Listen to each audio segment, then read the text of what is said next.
ഒരിക്കൽ മഹാവിഷ്ണു തപസ്സും സാധനയും ചെയ്യാൻ പറ്റിയ സ്ഥലം തേടി ഹിമാലയത്തിലേക്ക് ഇറങ്ങി. അവിടെ അദ്ദേഹം ബദ്രീനാഥ് കണ്ടെത്തി. എല്ലാം അദ്ദേഹം വിചാരിച്ചതുപോലെ ഒരു നല്ല ചെറിയ വീട് സാധനയ്ക്ക് ഏറ്റവും അനുയോജ്യമായ സ്ഥലമായി അദ്ദേഹത്തിന് തോന്നി. അദ്ദേഹം ആ വീട്ടിലേക്ക് കയറി. അകത്തേക്ക് പ്രവേശിച്ച ഉടൻ തന്നെ അദ്ദേഹത്തിന് മനസ്സിലായി അത് ശിവന്റെ വാസസ്ഥലമാണെന്നും അദ്ദേഹം വളരെ കോപിഷ്ഠനായ വ്യക്തിയാണെന്നും. പക്ഷേ മഹാവിഷ്ണുവിന് ആ വീട് വളരെ ഇഷ്ടമായി. ശിവന് ദേഷ്യം വന്നാൽ ആരാലും തടുക്കാൻ സാധ്യമല്ലെന്ന് മനസ്സിലാക്കിയ വിഷ്ണു ഭഗവാൻ അപ്പോൾ സ്വയം ഒരു ചെറിയ കുട്ടിയായി രൂപാന്തരപ്പെടുകയും വീടിന്റെ മുന്നിലിരിക്കുകയും ചെയ്തു. ആ സമയം ശിവനും പാർവതിയും പുറത്ത് എവിടെയോ നടക്കാൻ പോയതായിരുന്നു. അവർ വീട്ടിലേക്ക് മടങ്ങി വന്നപ്പോൾ ഒരു ചെറിയ കുട്ടി വീടിന്റെ മുന്നിലിരുന്ന് ഉറക്കെ കരയുന്നത് കണ്ടു. പാർവതിക്ക് ദയ തോന്നി. അവർ കുട്ടിയെ എടുക്കാൻ ശ്രമിച്ചു. ശിവൻ പാർവതിയെ തടഞ്ഞുകൊണ്ട് പറഞ്ഞു, ഈ കുട്ടിയെ തൊടരുത്. പാർവതി പറഞ്ഞു, എത്ര ക്രൂരനാണങ്ങ്, എന്തൊരു വിവരമില്ലാത്ത കാര്യമാണങ്ങ് പറയുന്നത്. ഞാനീ കുട്ടിയെ എടുക്കാൻ പോവുകയാണ്.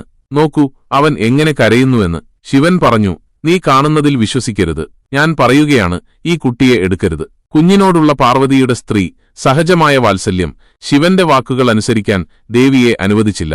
ദേവി പറഞ്ഞു, അങ്ങെന്തൊക്കെ പറഞ്ഞാലും എനിക്കൊരു പ്രശ്നവുമില്ല.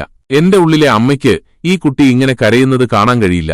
ഞാൻ തീർച്ചയായും ഈ കുട്ടിയെ എടുക്കും. അങ്ങനെ പറഞ്ഞ് ദേവി കുട്ടിയെ എടുത്ത് മടിയിലിരുത്തി. കുട്ടി പാർവതിയുടെ മടിയിൽ സുഖമായി ഇരുന്നു.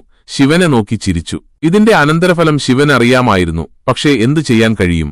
അതിനാൽ അദ്ദേഹം പറഞ്ഞു, ശരി, നമുക്ക് നോക്കാം എന്ത് സംഭവിക്കുമെന്ന്. പാർവതി കുട്ടിക്ക് ആഹാരം നൽകി അവനെ സമാധാനിപ്പിച്ച് അവിടെ വീട്ടിൽ തന്നെ വിട്ട് ശിവനോടൊപ്പം ഇപ്പോഴും ബദരീനാഥിൽ കാണപ്പെടുന്ന തപ്തകുണ്ട് എന്ന ചൂടുനീരുറവയിൽ കുളിക്കാൻ പോയി. തിരികെ വന്നപ്പോൾ വീട് അകത്തുനിന്ന് പൂട്ടിയതായി കണ്ടു. ശിവൻ അറിയാമായിരുന്നു കളി തുടങ്ങിയെന്ന്.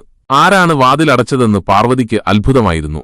ശിവൻ പറഞ്ഞു, ഞാൻ പറഞ്ഞില്ലേ ഈ കുട്ടിയെ എടുക്കരുതെന്ന്. നീ കുട്ടിയെ വീടിന്റെ അകത്തേക്ക് കൊണ്ടുവന്നു. ഇപ്പോൾ അവൻ അകത്തുനിന്ന് വാതിലടച്ചു. പാർവതി ചോദിച്ചു, ഇനി നമ്മൾ എന്തു ചെയ്യും? ശിവന് 2 വഴികളുണ്ടായിരുന്നു. ഒന്ന്, അദ്ദേഹത്തിന് മുന്നിലുള്ളത് എന്തും ഭസ്മമാക്കുക, അല്ലെങ്കിൽ അവിടെ നിന്ന് പോയി മറ്റൊരു വാസസ്ഥലം കണ്ടെത്തുക. അദ്ദേഹം പറഞ്ഞു, വരൂ, നമുക്ക് മറ്റെവിടെയെങ്കിലും പോകാം. കാരണം ഇത് നിന്റെ പ്രിയപ്പെട്ട കുട്ടിയായതുകൊണ്ട് എനിക്ക് അവനെ തൊടാൻ പോലും കഴിയില്ല. എനിക്കിനി ഒന്നും ചെയ്യാൻ കഴിയില്ല. വരൂ, നമുക്ക് മറ്റെവിടെയെങ്കിലും പോകാം. അങ്ങനെ ശിവനും പാർവതിയും അവിടെ മറ്റൊരു സ്ഥലം തേടി നടന്നു. ശിവൻ തിരഞ്ഞെടുത്ത ഈ പുതിയ വാസസ്ഥലമാണ് കേദാർനാഥായി മാറിയത്. അങ്ങനെ കരയുന്ന കുട്ടിയുടെ രൂപത്തിൽ വിഷ്ണു ശിവനെയും പാർവതിയെയും ബദരീനാഥിൽ നിന്ന് തമാശയായി പുറത്താക്കുകയും അത് ശിവൻ കേദാർനാഥിൽ തന്റെ പ്രധാന സ്ഥാനം സ്ഥാപിക്കുന്നതിലേക്ക് നയിക്കുകയും ചെയ്തു. വാസ്തവത്തിൽ ബദരീനാഥിനും കേദാർനാഥിനുമിടയിൽ ഒരു കൊടുമുടിയിൽ നിന്ന് മറ്റൊന്നിലേക്ക് വെറും 10 കിലോമീറ്റർ ദൂരമേയുള്ളൂ. ഈ കഥ കേദാർനാഥിന്റെയും ബദരീനാഥിന്റെയും അടുത്തടുത്തുള്ള സ്ഥാനത്തെയും പ്രാധാന്യത്തെയും മനോഹരമായി വിശദീകരിക്കുന്നു. ശിവന്റെയും വിഷ്ണുവിന്റെയും സൗഹൃദപരമായ ബന്ധം അവരുടെ തമാശകൾ പോലും പുണ്യസ്ഥലങ്ങളുടെ സ്ഥാപനത്തിലേക്ക് നയിച്ചതെങ്ങനെയെന്നും ഇത് എടുത്തു കാണിക്കുന്നു. രസകരമായ കാര്യം, ഇന്നും തീർത്ഥാടകർ ആദ്യം ബദരീനാഥ് സന്ദർശിക്കുകയും പിന്നീട് കേദാർനാഥിലേക്ക് പോകുകയും ചെയ്യുന്നു, വിഷ്ണുവിന്റെ അവകാശത്തെ അംഗീകരിക്കുന്നതുപോലെ.